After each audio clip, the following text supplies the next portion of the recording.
este, habíamos tratado todo lo que representa a la campaña marítima. Bien, ahora vamos a ver este punto. Ya vamos a avanzar hasta este punto. Ya sabemos algunos antecedentes de la guerra con Chile, ¿no? La guerra, también conocido como la Guerra del Salitre o la Guerra del Pacífico, ¿ya? Donde estaba involucrado tres países, Chile, Bolivia y el Perú, ¿no? Y el Perú había hecho un tratado con Bolivia en 1873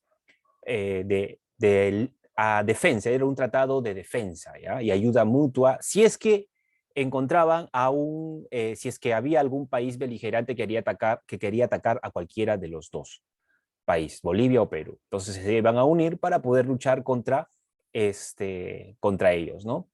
Bueno, acá tenemos nosotros la campaña terrestre. ¿Qué tenemos en la campaña terrestre? En la campaña terrestre, a ver, vamos a ver aquí para... Ajá, listo, ahí está. En la campaña terrestre empezamos en la parte sur. ¿Ya? Chile ya había tomado el dominio del mar. ¿Ya? Eliminando a toda la escuadra peruana, se apoderó del mar, así que tuvo libertad de tránsito para poder desembarcar sus tropas en territorio chileno, ¿no? Desembarcó en la parte de Pisagua, ¿listo? Ahí es donde desembarca su ejército regular en Pisagua. Encontraron a una pequeña guarnición de unos 800 hombres que evitaron que Chile desembarcara, los detuvieron como 5 horas. Bien, después de 5 horas, la armada chilena, bien, los barcos chilenos bombardearon de tal forma que acabaron con las fuerzas que evitaban que desembarquen las tropas chilenas, ¿no? Empieza en Pisagua, ¿ya? Empieza en Pisagua. Luego de Pisagua se dirigen hasta Tarapacá, pero antes de llegar a Tarapacá se encuentran en San Francisco, es un cerro, ¿no? Donde encontraron al ejército regular chileno. Bien, las tropas bolivianas con las tropas peruanas se unieron y al momento de llegar, antes de llegar a Tarapacá, encontraron que en San Francisco el ejército regular de 2.500 soldados chilenos había tomado el cerro de San Francisco. La orden era no entrar en combate, pero los bolivianos no escucharon, no oyeron y entraron a atacar efusivamente y el general peruano decide o da la orden que ningún peruano intervenga. ¿Por qué? Porque la orden era no atacar, esperar al día de mañana porque habían hecho un tramo muy largo, una caminata muy larga y el ejército peruano se encontraban agotados. Pero los bolivianos no escucharon y arrastraron a algunos peruanos para entrar a subir al Cerro San Francisco, ¿no? El resultado fue catastrófico porque las ametralladoras de los chilenos arrasaron con los pocos peruanos que fueron llevados por la avanzada boliviana y simplemente no fue un buen inicio para nosotros, ¿no? Chile vence en este caso, luego entramos a la batalla de Tarapacá. Bien, después de esto retroceden y van hacia Tarapacá y ahí encuentran también a una escuadra, a un ejército, una división del ejército chileno. Ellos eran 2.500 y entre peruanos y bolivianos hacían la suma más o menos de unos 3.000. Pero la desventaja era pues que los peruanos no estaban bien armados, no tenían los cañones que tenían los chilenos, estaban cansados, con hambre, y en esa situación se decide enfrentar al ejército chileno en Tarapacá. ¿Cuál fue el resultado? El resultado fue que Perú vence en esa batalla, derrota a los chilenos escapan, huyen, pero los peruanos no pudieron quedarse con Tarapacá. ¿Por qué? Porque a un día de camino ya se encontraba otra división chilena que estaba dirigiéndose a la parte de Tarapacá. Así que los peruanos tuvieron que desmantelar sus cañones, hacer explotar sus cañones o hundirlos o enterrarlos y escapar e irse de ese lugar, ¿no? Así que la batalla de Tarapacá fue una victoria, pero territorialmente perdimos este territorio. Eh, entonces, Chile vence ahora otra batalla en el Alto de la Alianza, donde se enfrentan los bolivianos con peruanos, se unen peleando contra los chilenos. Esta batalla en el preciso momento del ataque, ¿no? De la refriega, los bolivianos están junto a los peruanos peleando, pero una orden hace que los bolivianos se retiren del frente de ataque y dejan solo a los peruanos enfrentarse al ejército chileno. A partir de esa batalla nunca más hubo participación boliviana en ninguna de las batallas posteriores, ¿ya? La siguiente batalla viene en Chile. En Chile vence los chilenos.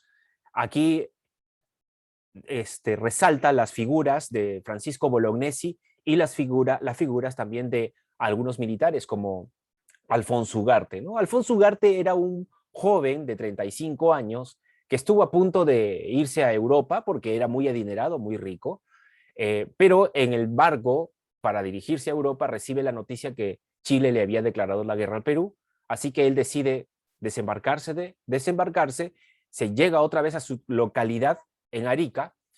Él era el alcalde, ¿no? De una de las provincias de Arica, y decide pues con su propio dinero crear un batallón de 300 soldados donde él mismo les dio las armas, la vestimenta, y decide pues quedarse para defender Arica, ¿no? El resultado de la batalla de Arica fue terrible, ¿no? Fue una de las batallas, se dicen los historiadores, las batallas más sangrientas que hubo en el conflicto con Chile. Sola de los 1.800 soldados solamente llegaron 300 soldados vivos, ¿no? Peruanos. Los demás quedaron heridos y los heridos simplemente fueron repasados, ¿no? Y casi todos los oficiales habían fallecido, ¿no? ¿Cómo se sabe? ¿Cómo se sabe que murió Francisco Bolognesi? Francisco Bolognesi muere de un golpe con la culata de un rifle, ¿no? En la cabeza. Le destaparon el cráneo mientras él disparaba desde el suelo, ¿no? Ustedes han visto esa figura en las imágenes de los libros de primaria, a los museos que has ido de repente por ahí, has visto a Francisco Bolognesi disparando, ¿no? Quemando hasta el último cartucho, y hasta posterior viene un soldado, ¿no? Y ahí acaba la imagen, pero la imagen fue que este soldado golpea en la cabeza y le mata a Francisco Bolognesi de este golpe, ¿no?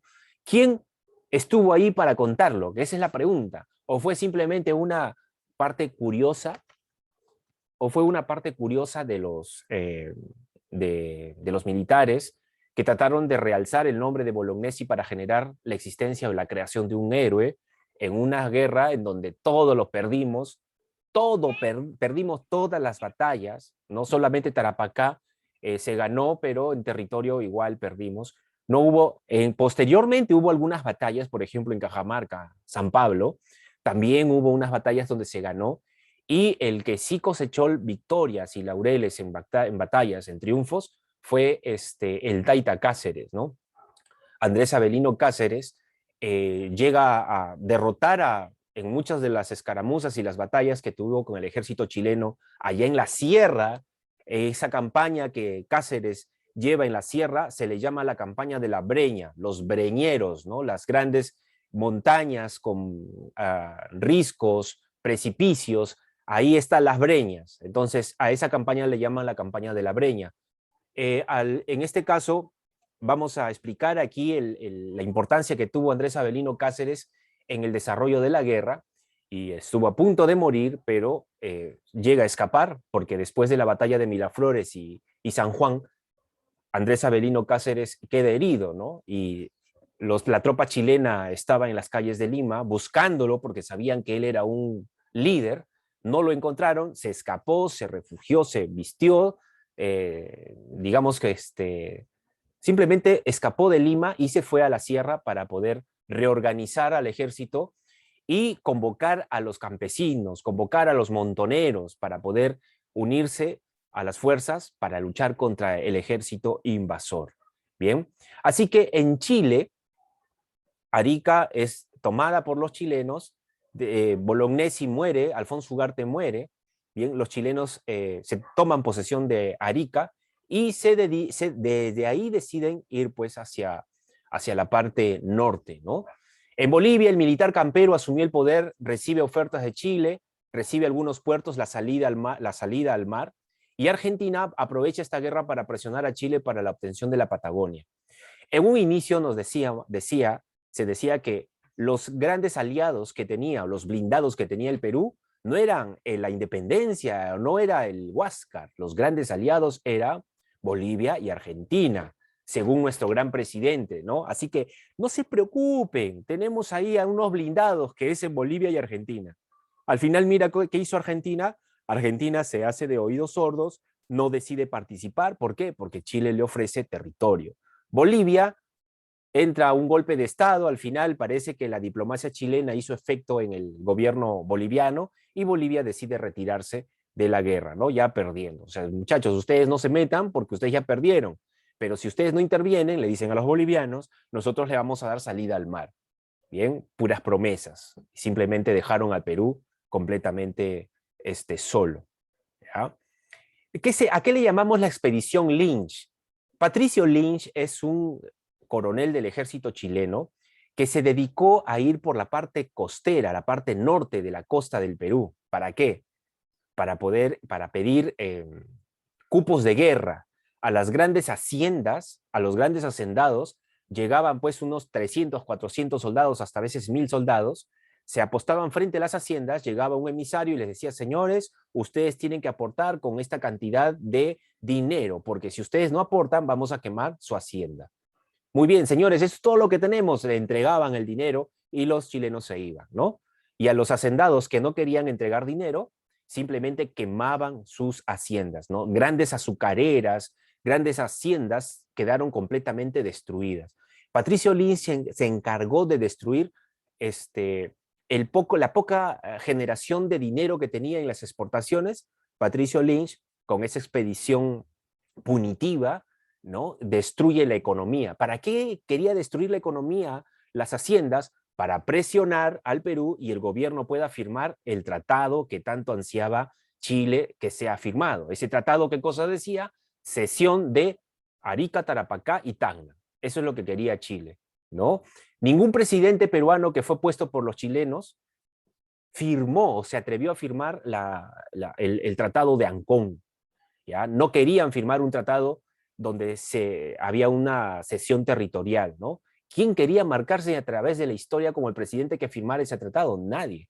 Hubo varios presidentes que entraron. ¿Por qué? Porque los presidentes en este caso Nicolás de Piérola, que había entrado al poder por una dictadura, se escapa, desaparece, los chilenos empiezan a colocar a otro presidente, a Calderón, un abogado, el prefecto le llaman a ese gobierno el gobierno de la Magdalena, tampoco se dio a las pretensiones, a este presidente que fue colocado por los chilenos, lo deportaron, lo mandaron preso a Valparaíso, bien, hasta que por ahí aparece un personaje muy conocido en la historia. Miguel Iglesias dice, señores, yo estoy dispuesto a firmar el tratado si es que me nombran presidente, bien, y estoy dispuesto a firmar el tratado que ustedes tanto exigen. ¿Desde dónde lanzó esa proclama? La lanzó desde su hacienda en Montán, Cajamarca. Por eso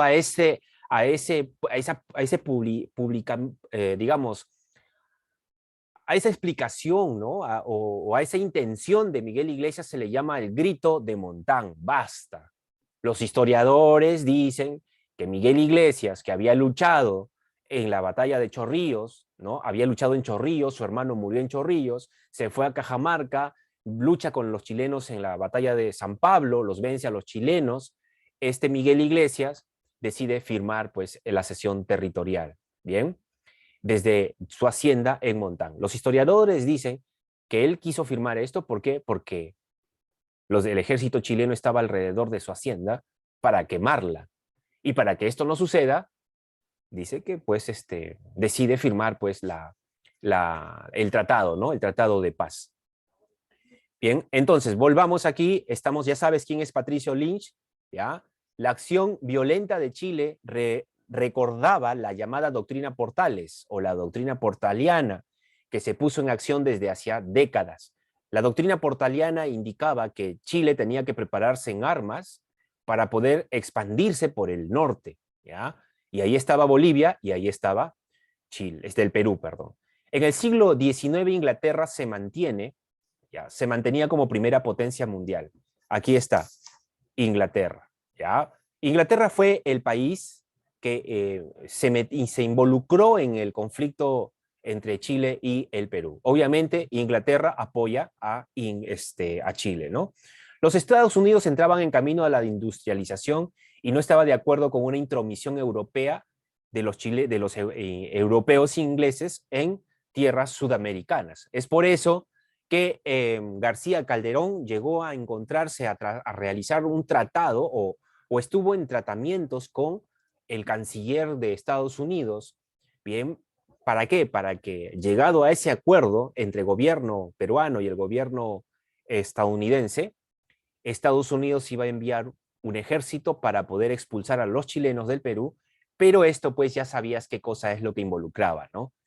Yo te doy, pero ¿qué recibo? Algo a cambio. Necesito, ya se habían hecho los acuerdos, toma lo que quieras, pero saca a los chilenos de nuestro país. Cuando ya se estuvo a punto de firmar el tratado, el presidente de Estados Unidos fallece y el siguiente presidente que ingresó rompe todas las relaciones y el Perú se quedó nuevamente en total abandono, ¿no? Hasta incluso Chile, Estados Unidos interviene para que este conflicto ya no continúe, ¿no? En el barco La Caguana se hizo una conferencia para poder intermediar, pero Chile quería pues cesión territorial y los peruanos no querían cesión territorial, querían llegar a otro acuerdo. Así que en esta conferencia no se llegó a ningún acuerdo. ¿Quién era el presidente? Pierola, como ves aquí, Pierola fue el golpista que le dio un golpe de Estado a Mariano Ignacio Prado en pleno conflicto. Mariano Ignacio Prado se quedó en Europa, no pudo regresar porque lo habían declarado traidor a la patria, y si regresaba al Perú, quedaba como un... Lo iban a matar, pues, muchachos, ¿no? Su familia estaba aquí, así que se quedó. Bien, muchos dicen y acusan a Mariano Ignacio Prado de robarse el dinero de las colectas que se hicieron en el Perú para comprar armas, ¿no? Y para poder comprar esas armas fue el mismo presidente para hacer el trato con las empresas. Pero como le dieron golpe de Estado y lo nombraron traidor a la patria, ya no regresó.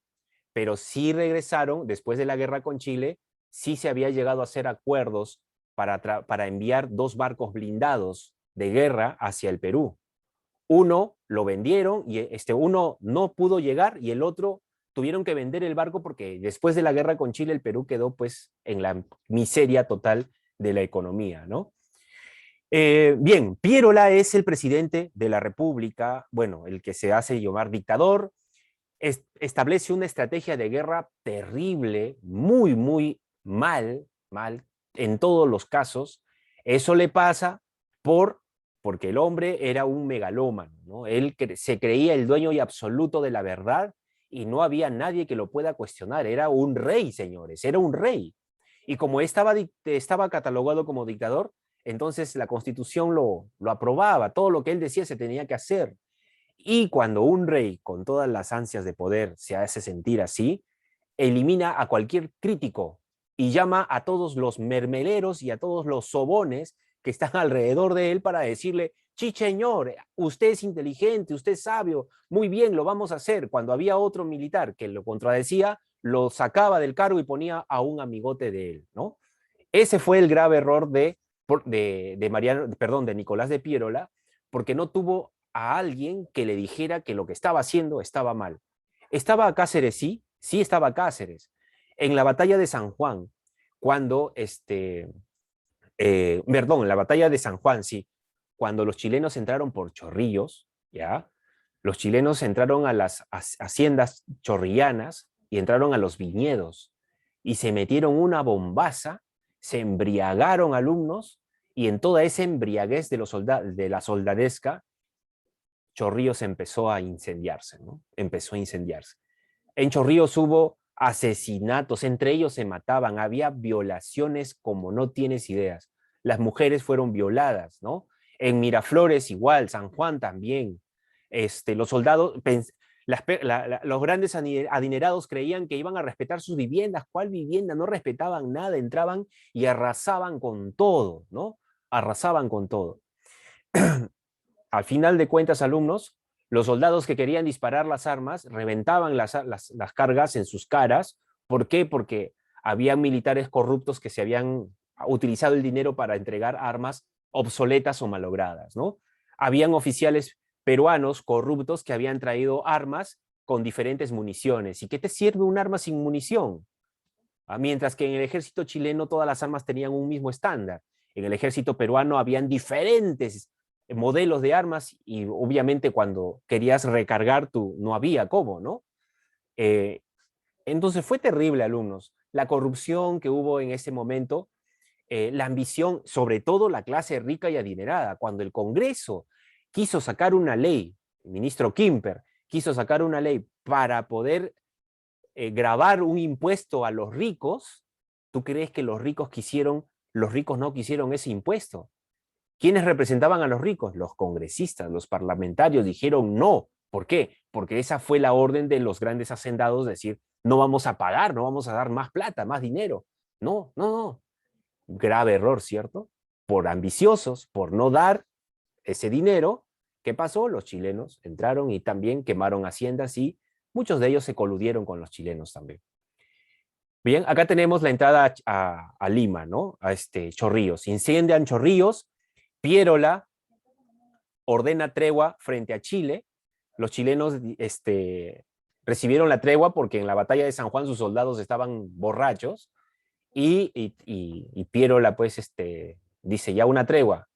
Y los chilenos dijeron bienvenido a la tregua para que mis hombres descansen, ¿no? Pero ¿qué pasó? Cáceres le dice al presidente Piérola, señor, ataquemos, están embriagados, podemos derrotarlos. ¿Y sabes qué hizo Piérola? Hemos dado una promesa de respetar el alto al fuego por un día. Y no le hizo caso. Así es. Pequeñas decisiones generaron todo un problema muy grande. Por eso, una decisión puede cambiar el futuro de tu vida. ¿Sabías eso, no? Una pequeña decisión puede cambiar el futuro de tu vida. Bien, ¿qué más tenemos aquí? La derrota peruana en las batallas de San Juan y Miraflores, ¿no? Las milicias peruanas defienden pero son derrotados. El alcalde Torrico cede la ciudad a los chilenos y los invasores asaltan la Biblioteca Nacional, se robaron los libros, entraron a la Universidad San Marcos, empezaron a robar un montón de cosas. De la iglesia, de las iglesias, de los museos se llevaron nuestra cultura prácticamente, ¿no? Han entregado libros últimamente, hace unos 10, 15 años, Chile ha devuelto cosas que se había llevado del Perú, ¿no? Ahora, ¿quién es este señor que está aquí? Dupetit Thouars. Dupetit Thouars es el personaje, el militar, el capitán de la flota francesa apostada en el Callao, que cuando vio que los chilenos no respetaban ni siquiera las embajadas europeas, alemanas, italianas, francesas, los funcionarios que trabajaban en esas embajadas, que estaban en Miraflores y San Juan, alumnos, tuvieron que correr y subir a los barcos franceses para guarecerse, para poder protegerse, porque los chilenos estaban matando a peruanos como pollitos en la granja. Así es, alumnos. Entonces, como vio lo que sucedió, Petit Thouars le dio un ultimátum al capitán que dirigía la armada chilena, ¿no? Les dijo, si ustedes hacen lo mismo en Lima, vamos a dirigir todas nuestras armas a su flota y vamos a destruirlas. Así que ingresen a Lima y no incendien, no la toquen. Esa fue la orden de el general Dupetit Thouars, ¿no? Razón por esta razón, tenemos una avenida en Lima que se llama la avenida Petit Thouars, ¿cierto? ¿Por qué crees que se llama así, no? Porque le hay que darle gracias porque si no Lima hubiese quedado incendiada, ¿ya? Bueno, acá tenemos la campaña de la Breña, ¿no? Los breñeros, bien, el mariscal Andrés Sabelino Cáceres dirige la campaña de la Breña. Fue muy terrible la forma como combatió contra el ejército chileno, ¿ya? Las comunidades campesinas del Mantaro, ojo, son campesinos, alumnos, campesinos, llevaban durante décadas atrás un trabajo agrícola sobre sus tierras sin depender de los patrones. ¿Qué pasa, alumnos? Acá en la guerra con Chile no hubo una identidad de nación. La necesitábamos con urgencia, pero los criollos miserables que entraban al poder siempre despreciaban o dejaban a un lado a los andinos, a los indígenas, ¿ya? Y cuando necesitaron de sus fuerzas para poder pelear contra un enemigo, ¿tú crees que venían? No, tenían que elevarlos a la fuerza. Ellos decían, ¿por qué tengo que pelear por estos blancos, por estos criollos, si ellos nunca han hecho nada por mí? ¿Ah?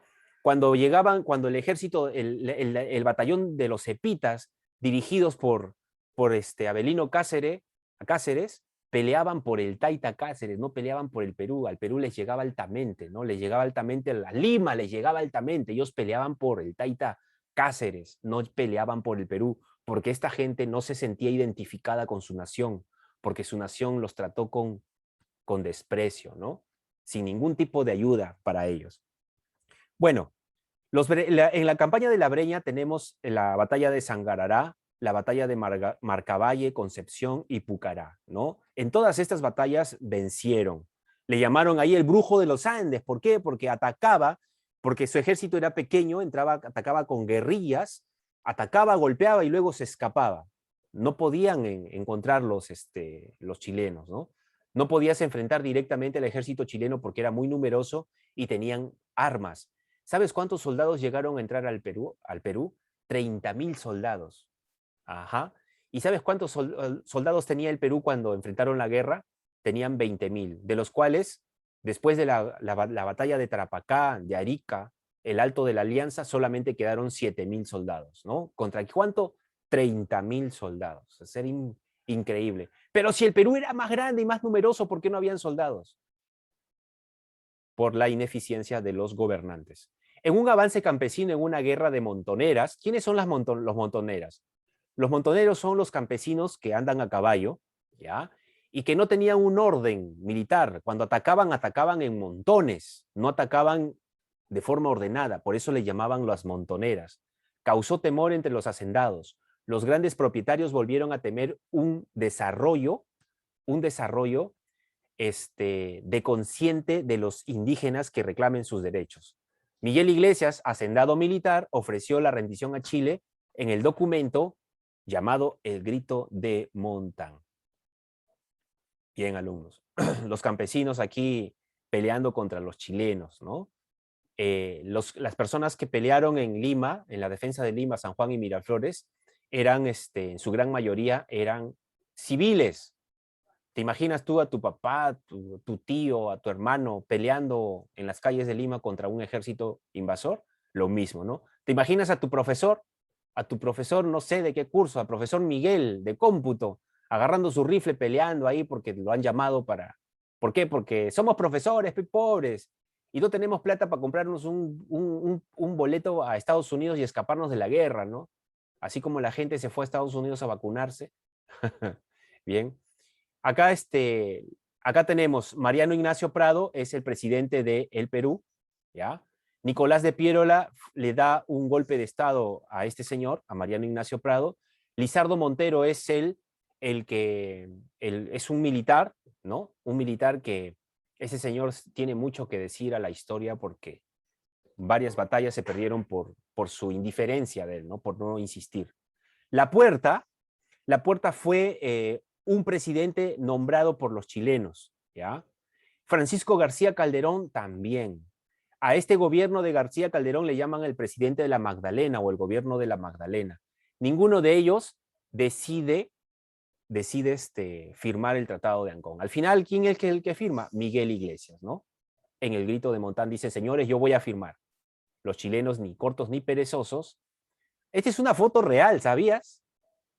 Esta es una foto real.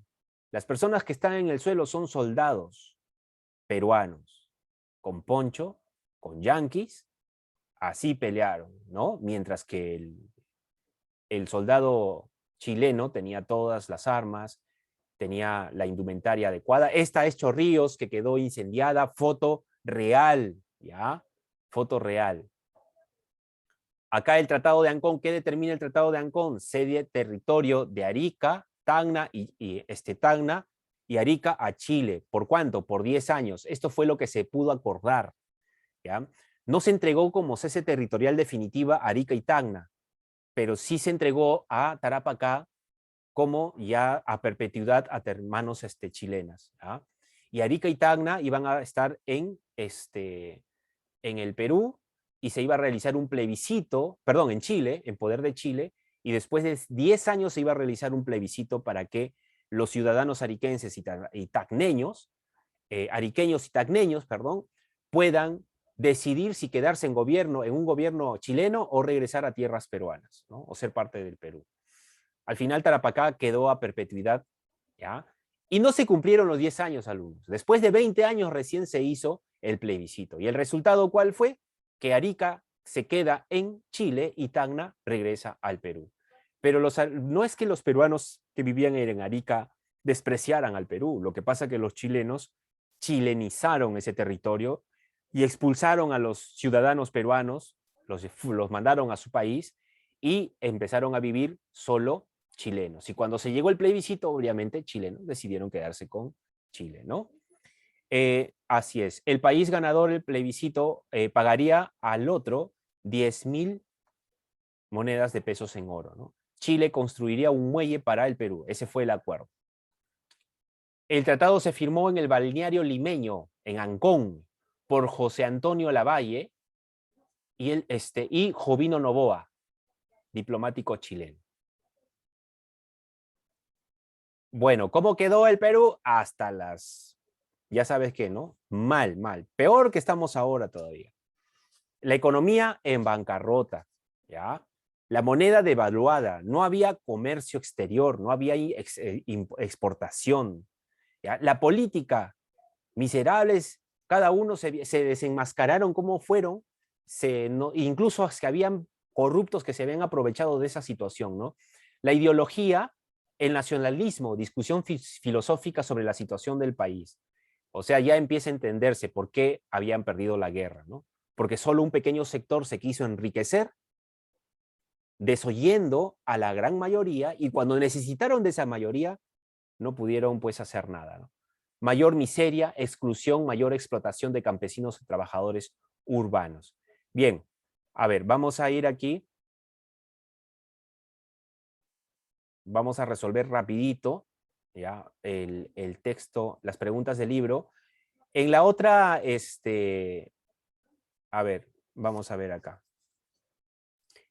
Esto lo vamos a desarrollar con el libro, ¿ya? El siguiente tema, que es la restauración, lo vamos a desarrollar con la práctica dirigida, se le puede decir así, ¿ya? Dirigida, como como el de geografía, como lo que hicimos en geografía. Así que vayan marcando cuando lleguemos al segundo tema. Ahora vamos a marcar aquí, ¿ya? Nave chilena hundida frente a las costas del Callao. ¿Alguien tiene alguna respuesta, alguna idea? ¿Quién fue en este caso? Esto tiene que ver con lo que pasó acá en estos momentos hace algunos meses, cuando el ministro de Cultura dijo que quería, ¿qué cosa? Reflotar o sacar de las profundidades del mar a una embarcación. ¿Cómo se llamaba esa embarcación? Era una embarcación que había sido... ¿El LOA? ¿El LOA? No. Ahí está, por ahí salió una respuesta, ¿no? Le mandaron una bomba ahí junto con una pequeña embarcación con frutas. Era una bomba con sensibilidad. En ese tiempo los ingenieros peruanos crearon esa bomba, ¿no? Así es, muy bien Leticia, muy bien Carlos, ¿ya? La respuesta es Covadonga. La respuesta es Covadonga. Ya, es Covadonga. Listo. Causó enormes estragos en los puertos de Huacho, Supe, Salaberry, Pacasmayo, Etén y Paita, volando muelles, ferrocarriles y arrasando los ingenios de arroceros y azucareros. ¿Quién fue? ¿Te acuerdas la expedición que habíamos dicho? La expedición punitiva de un chileno que fue por la parte de la costa norte pidiendo cupos de guerra a las haciendas. A ver, ahí está, muy bien Leticia, muy bien Carlos, muy bien Michelle, ¿ya? Es Patricio Lynch. Listo. La primera batalla por la defensa de Lima fue la de San Juan o Miraflores, la batalla de San Juan. Lima no fue saqueada y destruida después de la batalla de Miraflores, gracias a la intervención de ¿quién? De una delegación extranjera, liderada por ¿quién? ¿Te acuerdas el nombre de la avenida? Que por eso le pusimos ese nombre, por este señor que gracias a él lo incendiaron Lima. Ajá, muy bien, Carlos. Sí, está bien la respuesta, Leticia. Sí. ¿Alguien más? Santa María, muy bien, Yaroli. Josimar, muy bien, Cifuentes. Eliana, no es Andrés Avelino Cáceres, ¿ya? Es Dupetituars, ¿ya? Dupetituars. O sea, que los chilenos entraban a las embajadas, alumnos, y mataban, violaban, hacían de todo, de todo. Si ustedes leyeran la historia de lo que hicieron cuando entraron, es para sorprenderse. Ante la huida del presidente Pierola, el dictador, luego de la batalla de Miraflores, los civilistas asumen el gobierno a través de la presidencia ¿de quién? Hay un presidente. Mariano Ignacio Prado, más bien, él fue el que Pierola le dio golpe de Estado, ¿cierto?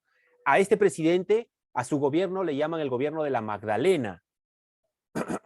Gobierno de la Magdalena. ¿Quién es? No, Lizardo Montero era un general que no. Ajá, muy bien, Carlos. Muy bien, Leticia. Muy bien, Cifuentes, Zavala. Sí. Mariano Ignacio Prado era el presidente depuesto al que le habían dado golpe de Estado. La respuesta es Francisco García Calderón. 6. El gobierno de Francisco García Calderón se caracterizó principalmente por rechazar todo tipo. ¿Te acuerdas que lo exiliaron, lo mandaron a Valparaíso? ¿Por qué? Porque no quiso firmar el Tratado de Paz. ¿Con qué? Ya. ¿Cuál es la respuesta, alumnos?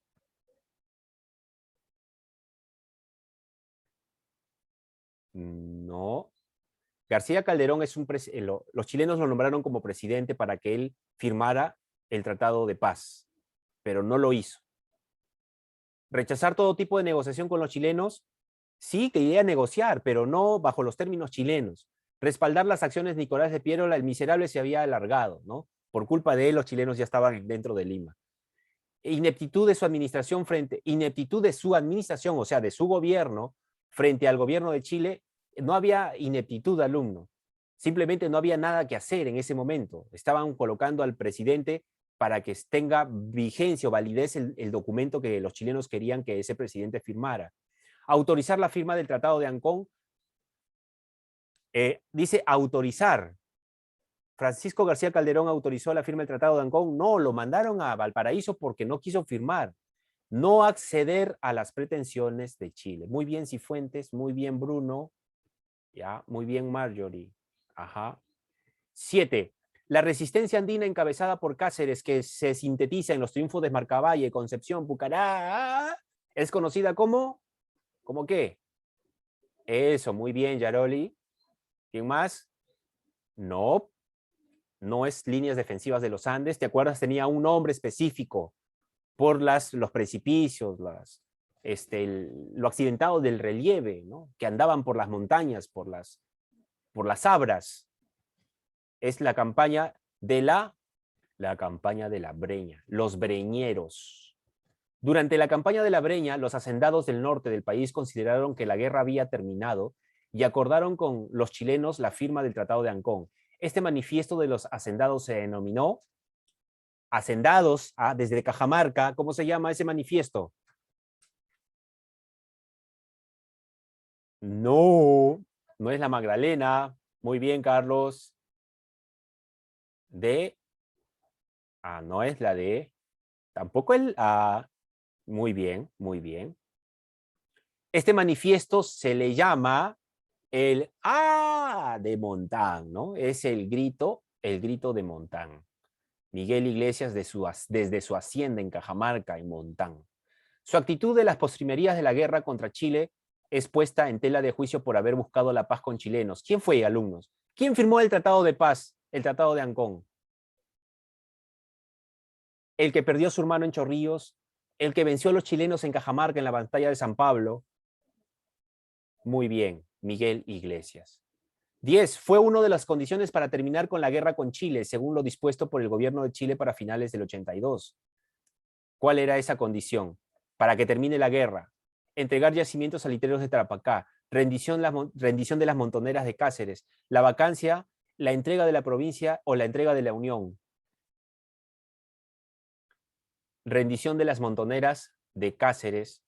Dice, fue una de las condiciones para terminar con la guerra con Chile, según lo dispuesto en el gobierno de Chile para finales de 1882. Escucha, rendición de las montoneras de Cáceres se dio en el 1883. La guerra duró 3 años y medio, mediados de 1883.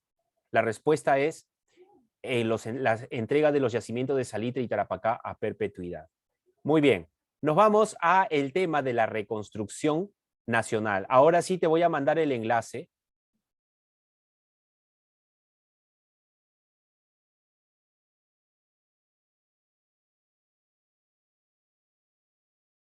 Y vas marcando las respuestas.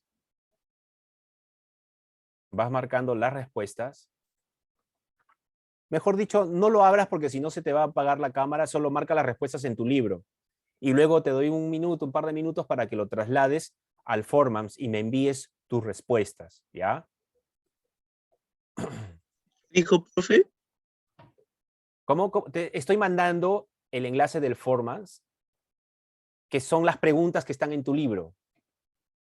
Tú me marcas las preguntas que están en tu libro del tema de la reconstrucción nacional y luego esas preguntas las vas a trasladar al Formans. Me los vas a enviar. ¿Sí? Ahí está el enlace que he enviado. ¿Ya? Bien, muy bien. Vamos a continuar con...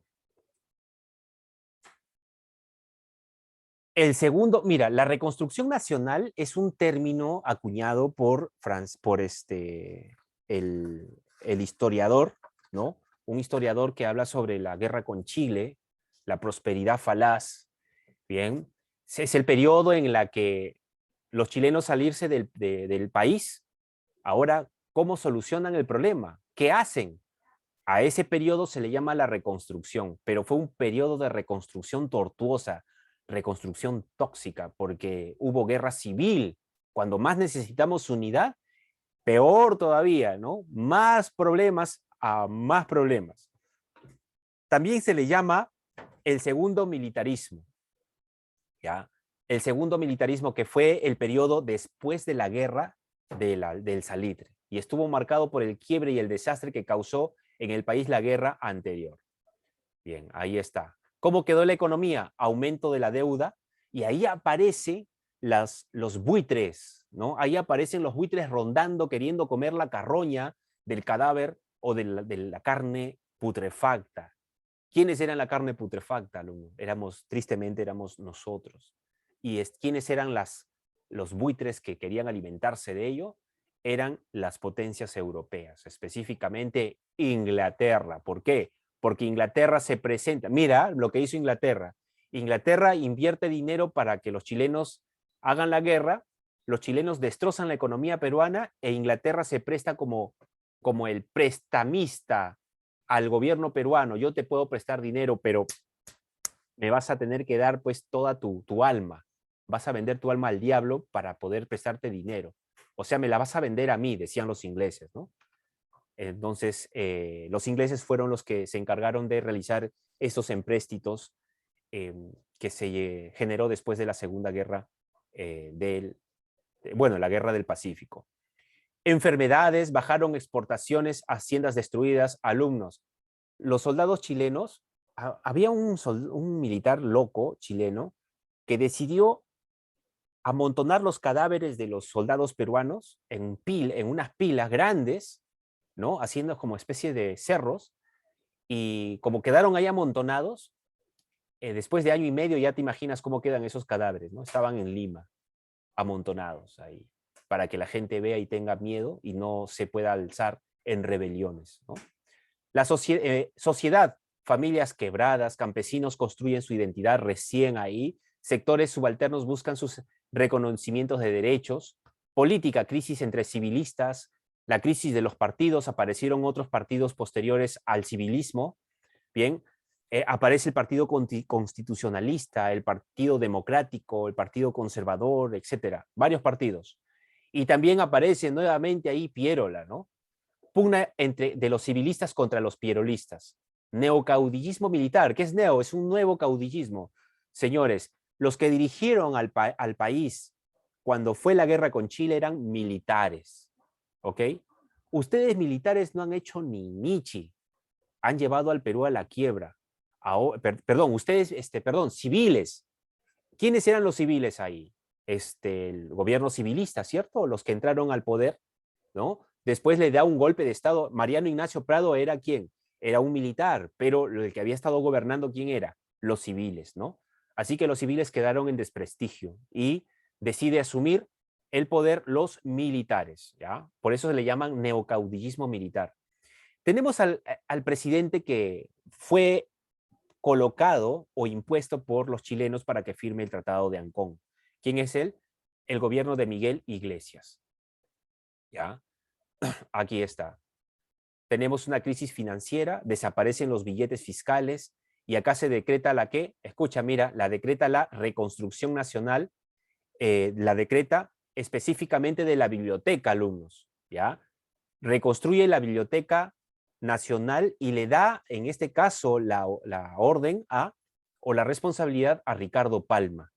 ¿Listo? También la reconstrucción del Colegio Guadalupe, ¿no? También está ahí la Universidad San Marcos para poder restaurarla nuevamente, ¿no? Le da la encomienda a García Calderón. Acá en el gobierno de Miguel Iglesias se produce la rebelión de campesinos en Ancash, llamado la rebelión de Atusparia y Ushcupedro. ¿Quién es estos, señores?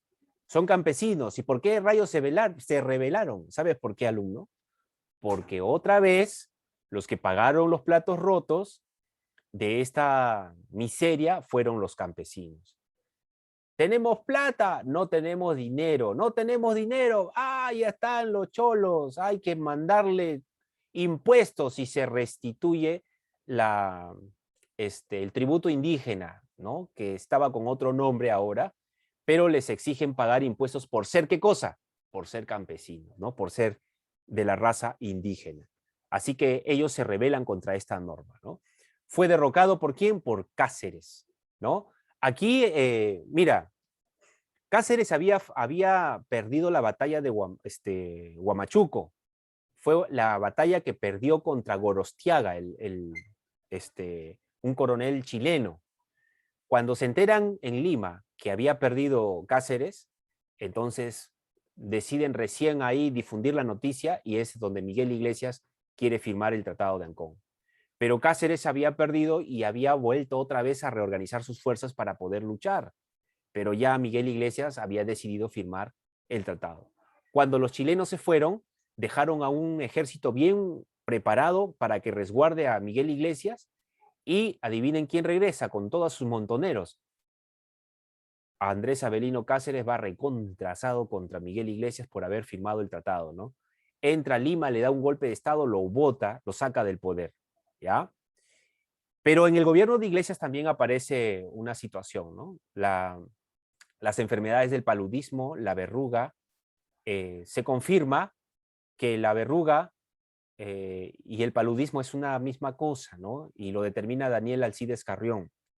La fiebre de la orolla también le llaman. Que la fiebre de la orolla y la enfermedad de la verruga era la misma. ¿Quién lo determinó? Daniel Alcides Carrión. ¿Cómo lo hizo? Inoculándose el virus. Una vez que ha sido depuesto Iglesias, entra Andrés Avelino Cáceres, ¿no? ¿Cómo lo saca del poder? Recuerda que el ejército de Miguel Iglesias era un ejército muy fuerte, ¿ya? Cáceres engaña al ejército de Miguel Iglesias mandando un grupo pequeño de soldados para que hagan creer que es el ejército regular de Cáceres. Este ejército se desvía del camino y logra desviar al ejército de Iglesias, mientras que Andrés Avelino Cáceres con su ejército regular le da la vuelta y va por abajo y entra a Lima completamente desguarnecida, ¿no? Ya el ejército regular no pudo hacer nada, simplemente ya se disolvió y a esa estrategia le llaman la guaripampeada, ¿no?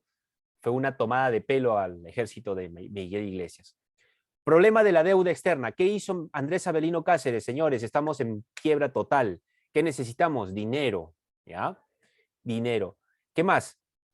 La sociedad geográfica, o bueno, crea la sociedad geográfica, instala electricidad, la primera explotación petrolera, hay unos contratos que se dan ahí, a los aliados, se une aliados a los civilistas, se inicia la explotación de petróleo y acá también aparece Manuel González Prada, ¿no? En el discurso del Politeama, un discurso que se dio en una convocatoria para profundos para la reconstrucción nacional, y es ahí donde Manuel González Prada pronuncia el discurso del Politeama, ¿no? Ese discurso donde dice los viejos a la tumba y los jóvenes al poder. ¿Qué hace qué hace Cáceres? Para poder obtener el dinero, lo que se necesita, se firma el contrato o el contrato Grace. Perú cedía guano a los guano a los ingleses y cede los ferrocarriles por 66 años en propiedad de los ingleses. Además, le cedía el control de la electricidad y el comercio del sur. ¿A quién? A los que le prestaron dinero para poder restaurar, ¿no? Se llama el contrato Grace, ¿ya? Luego viene el gobierno de Remigio Morales Bermúdez. Fue constitucional, sí, duró en este caso, sus 4 añitos, ¿no? ¿Qué más tenemos aquí? Ya. El gobierno para poder avanzar, el gobierno de Remigio Morales Bermúdez es favorecido por el partido que había creado en este caso, Andrés Avelino Cáceres es el creador del Partido Constitucionalista, ¿ya? Y el que sale elegido como presidente es Remigio Morales Bermúdez. Emite la ley de las municipalidades, decreta la ley de elecciones generales, la garantía constitucional del habeas corpus y cede tierras a Ecuador en el tratado García Herrera, ¿ya? Que luego fue anulado. Congresistas como Quimper y Ollague se oponen al gobierno de Remigio Morales Bermúdez. Y cuando deja su gobierno, bien, en este caso deja el gobierno y el quien asume el poder es nuevamente el gobierno de Cáceres. ¿Ya? Cáceres. Continúa la crisis, las protestas, amotinamientos, hay guerra civil, los pierolistas se alzan junto a los civilistas en una coalición nacional para luchar contra el gobierno de Andrés Avelino Cáceres. Y como tú has visto, dura solo un año, ¿no? Solo un año. Deja 1000 muertos esta batalla. El monseñor José Machi, embajador del Papa, recomienda a Cáceres retirarse, ¿no? Bien, caudillismo pierolista. Aquí Pierola dirige a las montoneras. Este miserable fue elegido presidente después por segunda vez, alumnos, ¿ya? Por segunda vez. Entonces tenemos aquí el primer civilismo, guerra del salitre, el segundo militarismo, ¿ya? Así es. Bien, chicos. Envíenme, por favor, sus prácticas. Envíenme sus prácticas.